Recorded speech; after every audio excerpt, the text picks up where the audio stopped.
Jason is my name. Pero kilala ako dito sa Bugoy.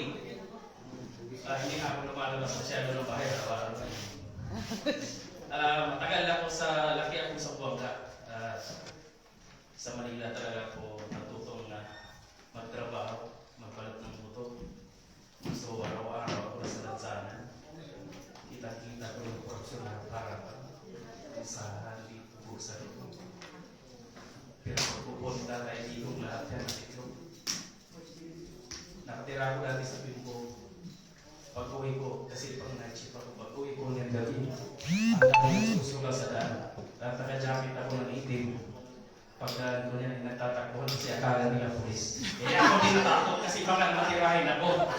Takbo sila doon, ako naman ikot naman sa kapila. Kaya takbuhan kami. Ganyan kagulo natin. Pero nung pagkuko ni Tatay Ligo, pag-uwi ko wala makita ni isang tao sa kasala. Bawal mag-video game. Nagpas na ng gabi. Napakatahimik. Pag-diretso ko doon sa bahay. Para minumulto. Titingin ako, iikot ako doon sa bahay. Sabi ko, nasa na yung mga tao rito. Pero bago ngayon, mga ilang buwan na ako na si Tatay Ligo. Kita ko talaga yung mga kapitbahay na pinagdadampot. Lahat sila. Lahat po sila may mga kaso po yung lahat sila. Yung iba nakalabas, yung iba hindi. Nakakalungkot pa, ako may nalungkot kasi doon sa walang si Tatay Ligo. Isa sa kuya ko doon ang tukal. At hanggang ngayon, yung kuya ko nasa kulong pa rin. Kaya, hindi ko sinisisi si Tatay Ligo. Kasi nga, yung kuya ko may ginawa ng mali. Sa tao katabi, may ginawa mali. Ito sa tao na tinutuwid yung mali. Kaya ako, nung pagtakbo ni Tatay Ligo, isa ako doon sa Rizal, nakikipagtulkan. Kasi yung asawa ko, yung tatay ko, yung mga kapatid ko, bitbit ko doon. Talagang sumisigaw kami doon. Nakapula ko rin nung dati, sorry na pala, hindi ako nakagalit. Kakarati ko lang sa trabaho. Kaya, isa kami doon, nakapula kami doon dati. Milyon na tao, nakapatulakan kami doon sa Rizal. Sumali kami doon sa rally ni Tatay Ligo.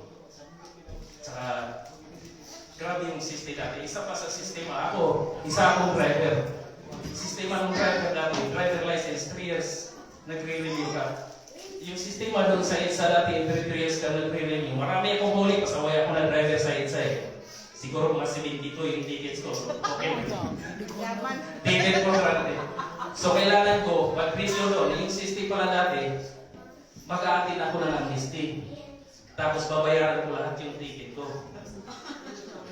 After 3 years, magre-renew ako ulit, lalabas ulit yung alarm. Kahit bayad na yun, pagdating ko doon sa hindi, lalabas ulit yun. Kukuha ka ulit ng clearance, magbabayad ka ng clearance. Paulit-ulit yan, every 3 years. Hanggang dumating si Tatay Ligo ngayon, driver license ng Pilipinas, 10 years.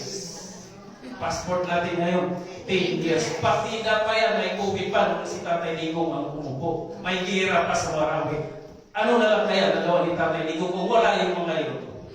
Siguro, nasa tayo ngayon. Tapos ngayon, palubog na naman. Oh my God. Kaya ngayon, nung nahuli talaga sa Tatay Ligo, yung asawa. Ay, may hala. Hindi kasi, umiiyak talaga siya. Kahit ako naman. Pag nga ba umiiyak? Dito to po yun.